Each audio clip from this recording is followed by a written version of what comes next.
ஆகாஷ்வாணி.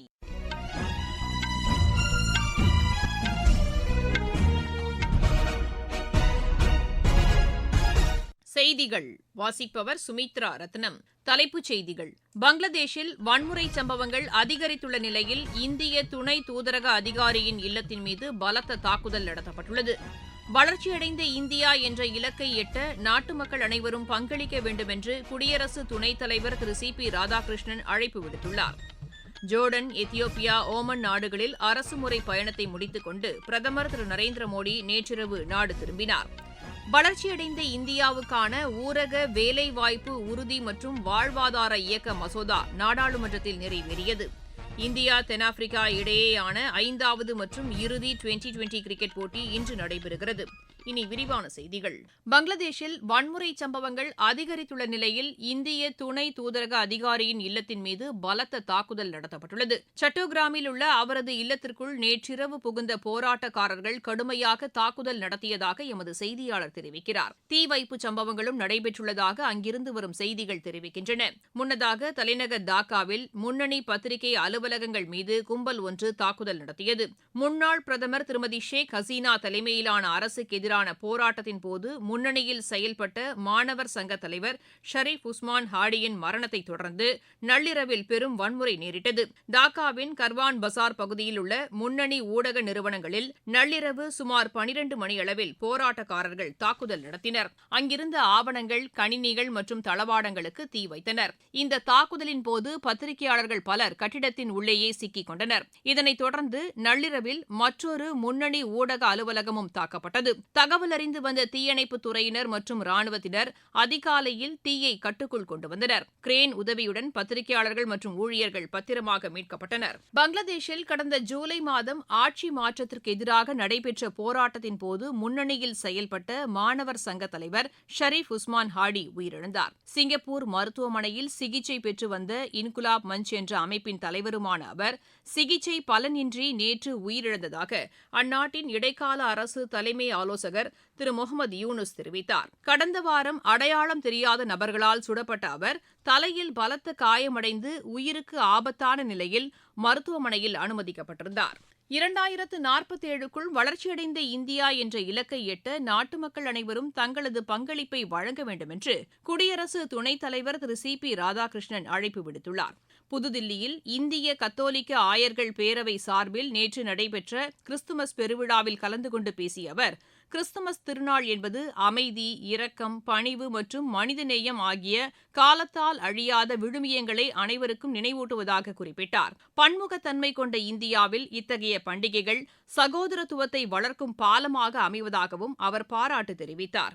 இந்த நிகழ்ச்சியில் மேற்குவங்க மாநில ஆளுநர் டாக்டர் சி.வி. ஆனந்த்போஸ் உள்ளிட்ட பலரும் கலந்து கொண்டனர். ஜோர்டன், எத்தியோப்பியா, ஓமன் நாடுகளில் அரசுமுறை பயணத்தை முடித்துக் கொண்டு பிரதமர் திரு நரேந்திர மோடி நேற்றிரவு நாடு திரும்பினார். முன்னதாக நேற்று ஓமன் அரண்மனையில் சுல்தான் ஹைத்திம் பின் தாரிக்கை சந்தித்த பிரதமர் இரு நாடுகளுக்கும் இடையே பல நூற்றாண்டுகளாக நிலவி வரும் நட்புறவை மேலும் வலுப்படுத்துவது குறித்து விரிவான ஆலோசனை நடத்தினார்.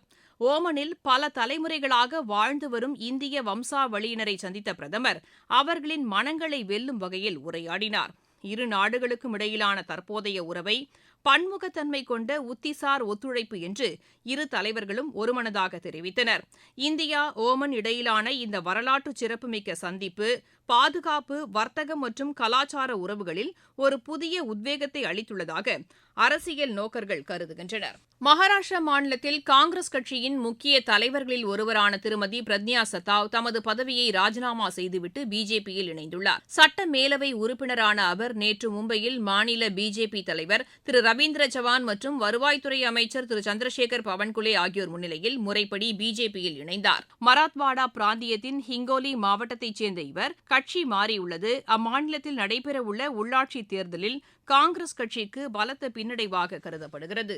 நீங்கள் கேட்டுக்கொண்டிருப்பது ஆகாஷ்வாணியின் செய்தி அறிக்கை. நாட்டு மக்களுக்கான வரலாற்று சிறப்புமிக்க மோடி அரசின் பரிசு சரக்கு மற்றும் சேவை வரி குறைப்பு. மருத்துவம் மற்றும் ஆயுள் காப்பீட்டிற்கான வரி முழுமையாக ரத்து.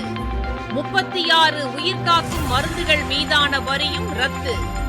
அடுத்த தலைமுறைக்கான இந்த சீர்திருத்த நடவடிக்கைகளில் மாணவர்கள் பயன்படுத்தும் ஸ்டேஷனரி பொருட்களுக்கான வரி ரத்து. வீட்டு உபயோக மின்னணு பொருட்கள் மீதான வரி குறைப்பு. பால் பொருட்கள் மற்றும் பாத்திரங்கள் மீதான வரி 12%-இலிருந்து 5% குறைப்பு. வேளாண் இயந்திரங்களுக்கான வரியும் 5% குறைப்பு. வளர்ச்சியடைந்த இந்தியாவிற்கான பயணத்தில் மோடி அரசு தொடரும் சீர்திருத்த நடவடிக்கைகள். வளர்ச்சியடைந்த இந்தியாவுக்கான ஊரக வேலைவாய்ப்பு உறுதி மற்றும் வாழ்வாதார இயக்க மசோதா நாடாளுமன்றத்தில் நிறைவேறியது.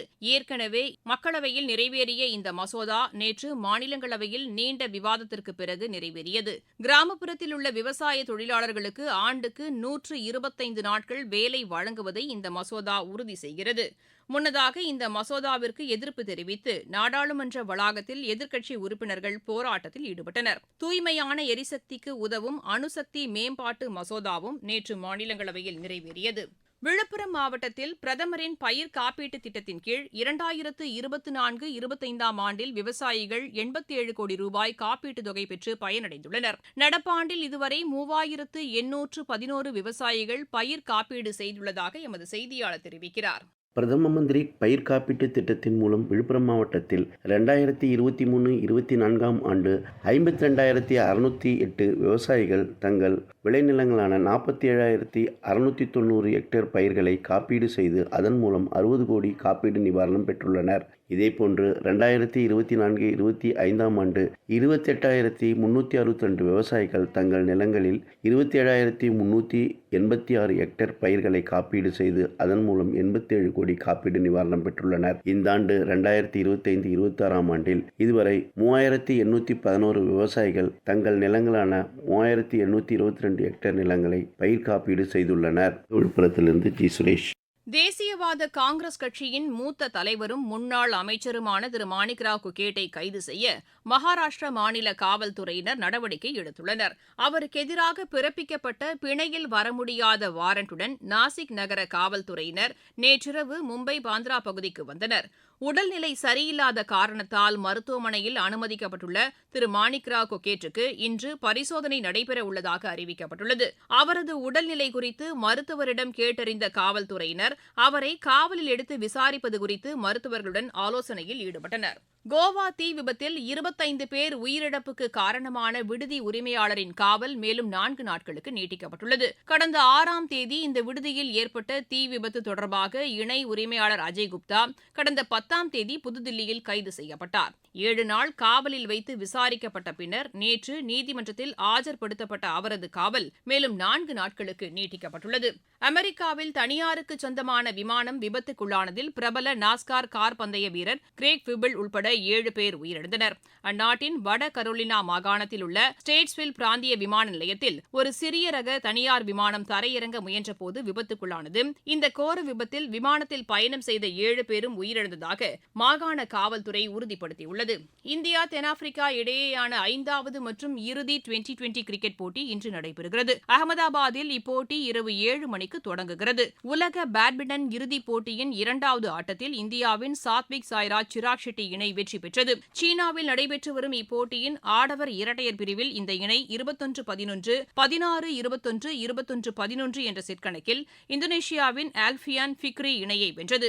பங்களாதேஷ் சர்வதேச சேலஞ்ச் பேட்மிண்டன் போட்டியில் இந்தியாவின் மிக்கேல் வர்கீஸ் ஃபர்சா நஸ்ரின் இணை காலிறுதிக்கு முன்னேறியுள்ளது. கலப்பு இரட்டையர் பிரிவு காலிறுதிக்கு முந்தைய சுற்று ஆட்டத்தில் இந்த இணை 21-19, 21-23, 21-17 என்ற செட் கணக்கில் பங்களாதேஷின் சிஃபத் உல்லா பிரிஸ்தி கதூன் இணையை வென்றது.